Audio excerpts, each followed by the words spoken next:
The LTTE terrorists wanted to establish their power as the land route into the Jaffna Peninsula was through the Elephant Pass. With the beginning of the Second Elam War, the LTTE terrorists, who became more organized, made plans to capture Elephant Pass. Accordingly, in the second week of July 1991, the LTTE terrorists began to surround the Elephant Pass camp with a group of more than 6,000 strong.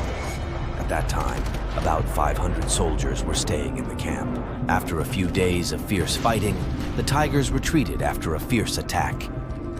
Later, the enemies who continued to operate by destroying all the supplies brought not only from the land, but also from the air and the sea, making the soldiers in the military camp helpless and looking forward to attack again. At that time, the troops who listened to the secret conversations of the LTTE learned that another attack was imminent.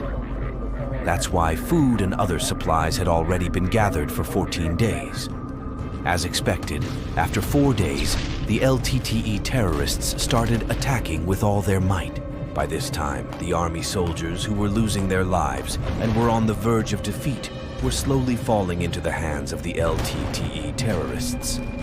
To everyone's surprise, the LTTE's latest creation, a bomb-laden bulldozer, armored and protected by plates, came towards the army camp without stopping, destroying everything in its path.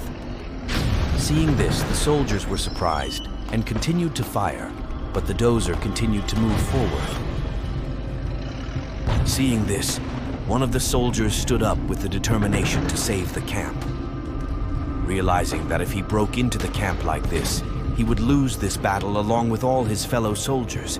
Without thinking twice, he ran towards the entrance facing the dozer, carrying his gun and 2 hand grenades. He jumped on the dozer coming in front of him and detonated the hand grenades, blowing up the dozer as well.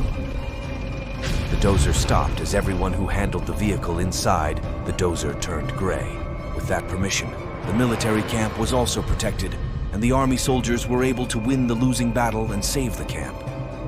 He was awarded Sri Lanka's first Parama Weera Vibhushanaya award for his brave service to the country.